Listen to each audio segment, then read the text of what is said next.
I need to let you know about changes I am making. You need to know that your board is going up $200 per month. Also, you will have to come at least once daily to clean paddocks and stalls. 2 months ago you increased the board and signed contracts. We have it in writing that the price was set for 1 year, and what services are included. Are you telling me that you will not honor that written contract? I will not honor that contract. I have changed my mind.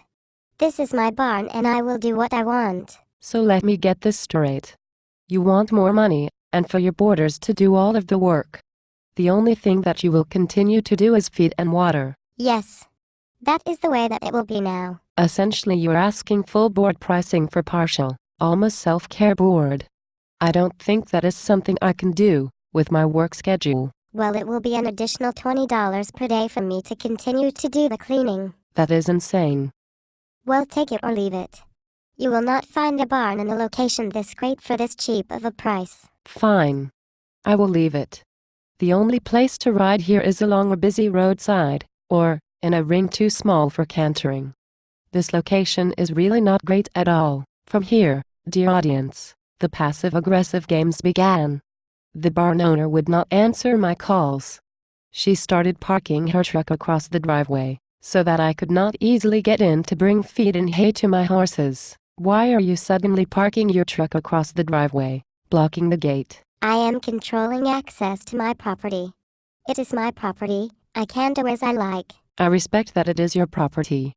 But I am paying to keep my horses here, and the written agreement says that I have 24/7 access to them. I come move the truck when you ask. That would be fine if it did not take you 45 minutes to come move the truck. Also, I have noticed that when you are gone, you have started parking the riding mower up against the door of the feed room or the tack room. You are also taking the keys. What is up with that? It is a mistake. I didn't mean to do that. But I have wondered, how are you moving it without the keys? I see that it has been moved when I return. If it was a mistake to park it like that, how do you notice that it has been moved when you returned? I am pushing it by hand. I have no choice. Next, she changed the hay shed combination lock and denied it when I confronted her. Another of the boarders confirmed it was a new lock and gave me the new combination. I started going to the barn twice a day, because my horses only had water when I gave it to them. It was crazy. My final straw was finding a length of hot wire, tied to the hot wire on the fence, and run into one of my horse's water tubs. Enough is enough. I found a length of hot wire string tied to the hot wire on the fence, and run into Junior's water bucket. What is the matter with you? I didn't do that. He must have done it himself. You are trying to tell me that he is able to tie square knots with his lips and coil at least 6 feet of hot wire into his water tub without touching the sides of the tub. Come on, we are moving 2 weeks early. The date is the 16th. I know you must be kidding. You would not move your horses. Moving day comes. I arrived to pack my stuff before the trailer came for the horses. I find her truck parked in the center aisle, making it impossible to get anything in or out of the feed room or tack room. You were here early. The trailer will be here for the horses in a couple of hours. Can you please move your truck so that I can pack my things? The horses are moving? Today, I have already set up their feed for tonight. Why would you do that? Yes. We are leaving today. I have told you that on voicemail and email several times. I did not think that you were serious. After your idiotic behavior the last couple of weeks, I'm even more serious. Can you please move your truck so that I can pack? I have moved the truck, even though it is my truck and my property, so I will park where I want. I cannot believe that you are moving the horses. I will stay here to be sure that you do not steal something of mine. That is pretty funny coming from someone who cannot account for any of the tack and equipment that I have lost boarding here, despite the fact that only 3 of us had keys to the tack room. I am only interested in what is mine.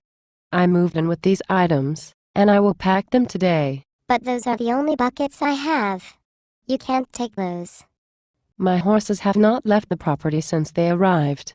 You are the one that goes to shows and comes home with equipment missing, including equipment that was mine. I am taking the number of buckets that I moved in with. Like it or not. I do not want to argue. Neither do I, but I sure will if I have to. Did you locate the leading ropes of mine that you said were in your house? I have remembered that my dogs chewed those leading ropes up, so I threw them away. So you admit that your dogs destroyed my property and you have no intention of replacing what was destroyed. It is not my fault that they chewed them up. Well, I am not the one that used the leading ropes as leashes, or tied dogs up with them. Your leading ropes are not my problem. And you will never be able to come back if you leave today. That is okay. I have no intention of coming back. Oh, I see that the trailer is here. You cannot pull it onto my property. I do not want the liability.